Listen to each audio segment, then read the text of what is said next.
Hi, this is History with Andrew Allen, and this is my series, The Emergence of Europe, the Fall of the Roman Empire, the Rise of the Franks, and the Creation of Charlemagne's Empire. Today is episode 16, 2 weddings, a murder, and an assassination. Before I forget, I include the names of the people I talk about and my sources in the description.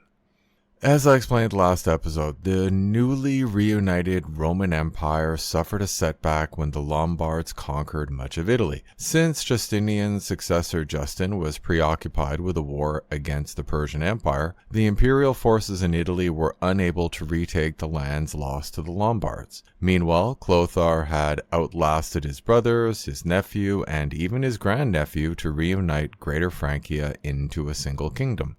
When he died 3 years later, the kingdom was divided once again among his 4 sons. However, unlike their father's generation, the younger generation of Frankish kings would prove to be less united.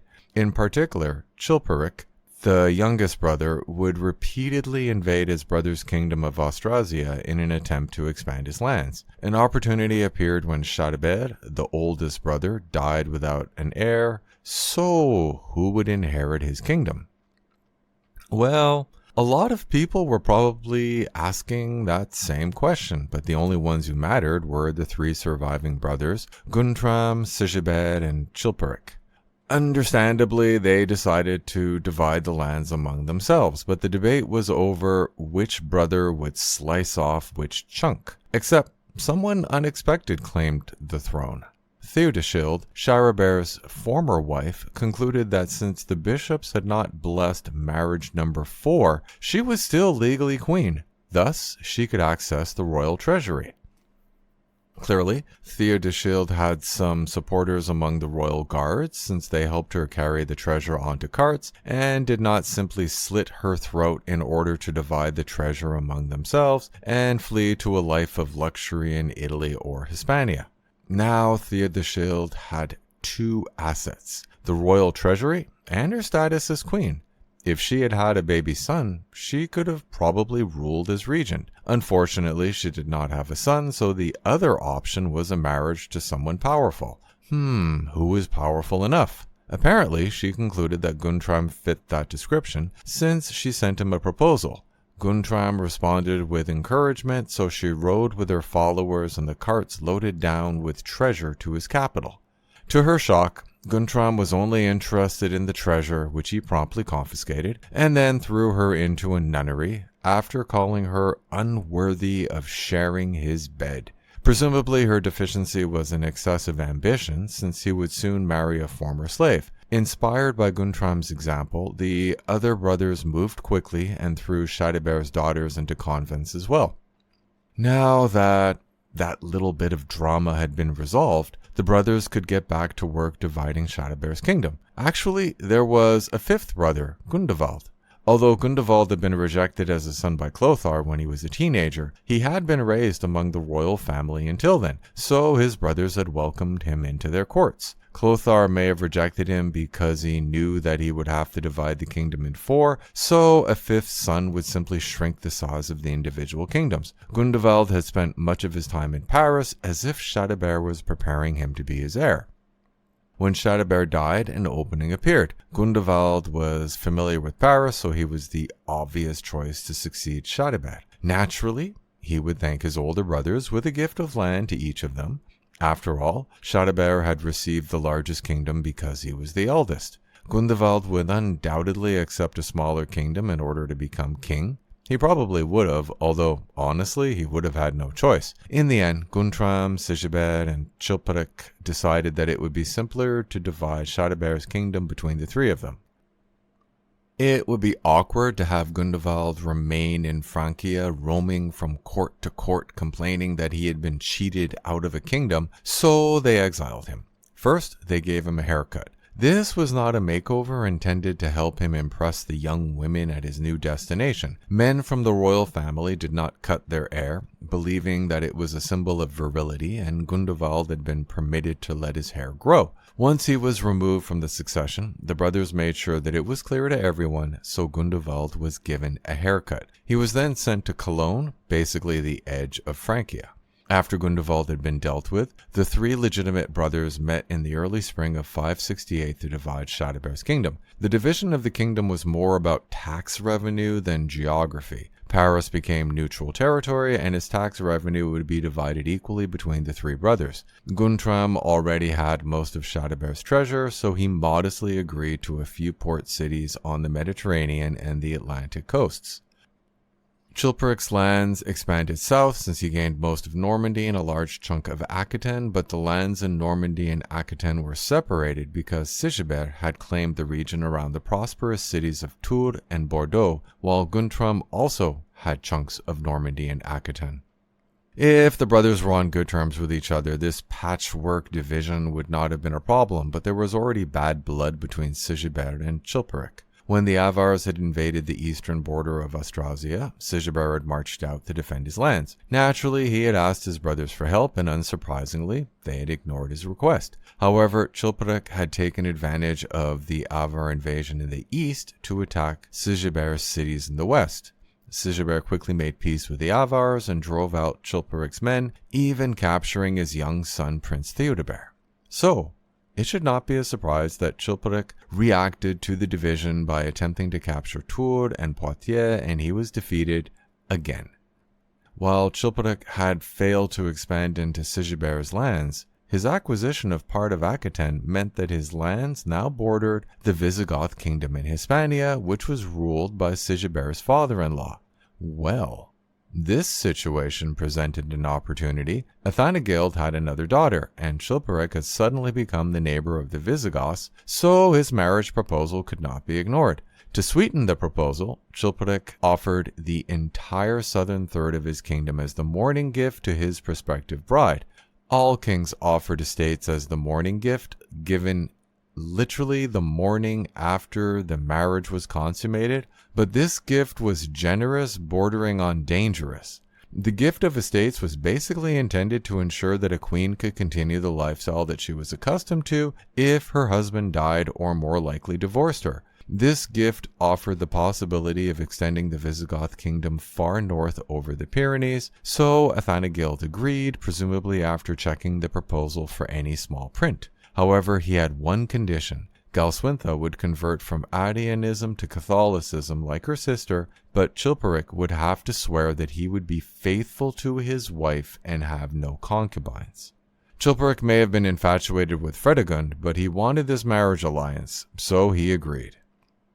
By this time, the Greater Frankish kingdom was secure. The Visigoths were content on their side of the Pyrenees, and the Avars showed no desire to invade again. The Thuringians and the Alemanni in the northeast had been crushed by Clothar and paid tribute. The only danger came from the border with Italy, but Italy had just been conquered by the Lombards, who seemed to lack the unity required to expand north past the Alps. Still, Constantinople remained the main external threat, so Sigibert sent envoys to the emperor. However, he did not want to alarm his brothers, so he used his stepmother Fredegund as a cover. Fredegund had either hated marriage to Clothar so much that she became pious, or she was pious and hated marriage. Regardless, she definitely hated marriage, since she would sleep on the floor in a hair shirt after satisfying her husband's carnal desires, which probably did little for Clothar's ego. Popular for her genuine concern for the poor, which meant much of society, her threat to kill herself had forced Clothar to give in and divorce her, as well as subsidize the construction of a convent, where Fredegund became famous for her charity. So, Fredegund agreed to contact the emperor to ask for relics for her convent. Justin was not interested, but his wife Sophia, niece of the Empress Theodora, sent relics, along with an invitation for formal envoys, which enabled a formal alliance between Austrasia and the empire. At the same time, Brunhild developed a connection with Fredegund, a woman who had carved out a position of influence in the kingdom. Sadly, the marriage between Chilperic and Galswintha did not go well. Chilperic was famous for his temper, but the key problem was rumors that he still slept with Fredegund. Furious, Galswintha sent messages to her mother and her sister threatening to return home, even if she had to abandon her mourning gift. The situation remained unresolved until she was found strangled to death in her bed one morning. 3 days later, Chilperic married Fredegund. As ever, police records are limited. largely because there was no police at the time. But it is honestly bizarre that there is no record of Chilperic investigating the murder of his wife in her own bedroom, which should have been protected by royal guards. He did not even bother to try to find a scapegoat. Clearly, he did not care if his subjects believed that he had strangled his wife. Naturally, later chroniclers would imagine that he had strangled Galswintha himself, with Fredegund looking on in satisfaction. Honestly, the specifics of the murder are unimportant. It probably happened on his orders. While Chilperic could ignore his subjects' concern over the unresolved murder of his queen, he could not ignore the concern of her father, ruler of the powerful Visigoth kingdom, especially since he now had lands on the border with Visigoth Hispania. So he must have feared an invasion by a furious father. Well, he would have if Athanagild was alive, but he had died several months after the wedding between Galswintha and Chilperic. So who would avenge Galswintha? Her sister Brunhild? Given Chilperic's history of rash decisions, it is unlikely that he considered Brunhild at all. But even if he did, he must have concluded that she did not matter. Her husband Sigibert already had good reason to be angry with his younger half-brother, who had repeatedly invaded his lands. But that anger was not worth a full-scale war. The tears of his grieving wife would not matter, so Chilperic could enjoy his new marriage. It is worth spending a bit more time on the murder. Chilperic could have simply placed Galswintha in a convent, a remote convent. Having arrived a few months earlier, she had no relatives or followers in the kingdom to protect her, while the Visigoth kingdom would be busy for months selecting a new ruler from among the aristocracy, one who would not be related to Galswintha. Did he fear that she would follow the example of Fredegund and employ her royal status to carve out an influential role? Maybe. But Fredegund had spent years building a reputation for genuine piety. Still, maybe. However, it is hard to avoid the conclusion that Galswintha had angered Chilperic one time too many, and he had killed her in a moment of anger. Anyway, we will never know. A better question is, why did he formally marry Fredegund? He could have kept her as his chief concubine. Admittedly, her low social status as a former slave was not an impediment at the time. His brothers had married former slaves. Maybe he genuinely loved her, or was deeply infatuated with her. Little is known of Fredegund's life before she became a slave because she never discussed her past, even when she became a queen. She did not try to invent a connection to nobility even when she was powerful and could have paid monks to write a fancy origin story for her. Possibly, she simply wanted to forget her past. Most likely, she recognized that enough people knew that she came from a family of slaves, so there was no point in pretending. While Sigibert was not fond of his half-brother, there was a faction in his kingdom that wanted a closer alliance with Chilperic, just as there were factions that wanted closer ties with Guntram and with the Empire. If Brunhild wanted revenge, she needed to ally with the pro-Guntram, anti-Chilperic faction, which was fortunately headed by Count Gogo, who had led the delegation that had delivered Sigibert's marriage proposal and then escorted her on the month-long journey to Austrasia. Sigibert had rewarded Gogo with the position of mayor of the palace. Gogo was allied with Dynamius, a member of an old Roman family who had been appointed governor of Provence, and a skilled military leader, Wulf, the Count of Champagne. However, they were opposed by Egidius, the Bishop of Rheims, and Duke Ursio. The pro-imperial party was led by Duke Guntram Boso, a respected, fearsome warrior. Honestly, it is unknown if Brunhild was plotting against Chilperic, but her status in the court rose when she gave birth to a son, Chilperic, around Easter 570. Again, I have no doubt that Brunhild wanted to avenge her sister, but Sigibert needed little convincing because he had concluded that the mourning gift was still owed to Galswintha's heirs, namely Brunhild. So he convinced Guntram to hold a trial to determine Chilperic's guilt. It is unknown what Guntram would have decided, since Chilperic simply ignored the trial. Well, now Sigibert and Guntram had their excuse to invade Chilperic's kingdom and divide the mourning gift between them. The war between the brothers went badly for Chilperic from the beginning, but he had a large kingdom, so it took time to conquer. In fact, Chilperic had a daughter, Brunhild, with Fredegund, and then a son, Chlodebert, while fighting his brothers. Honestly, another son seemed to complicate the eventual inheritance, since Chlodebert already had 3 older half-brothers. However, wars are dangerous and sons die. Theodebert, Chilperic's eldest, died fighting against Duke Guntram Boso. Actually, it is impressive that the war lasted so long without an invasion by a neighbor of the Franks. To be honest, the brothers had been able to focus all of their attention on fighting each other because there was no Lombard king. Instead, the various regions within the Lombard kingdom were ruled by dukes who fought each other. Aware that Paris was about to fall, Sigibert sent for Brunhild so they could enter the city together.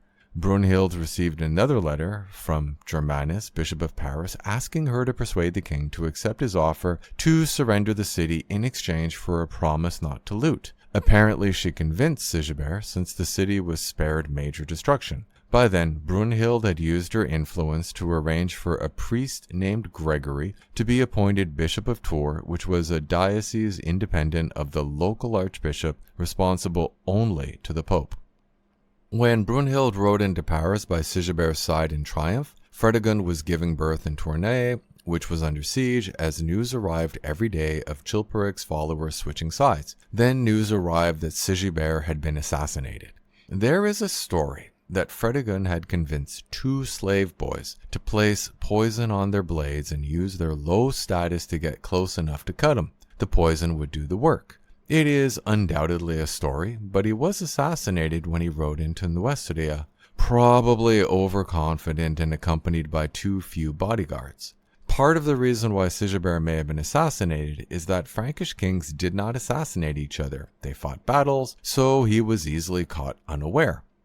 Anyway, Chilperic did not care about rumors that he had arranged the assassination of a brother instead of defeating him in battle. He would be able to keep his kingdom, and his brother was dead. Still, someone had to be blamed, and Fredegund fit the description. Gregory of Tours even called her a witch.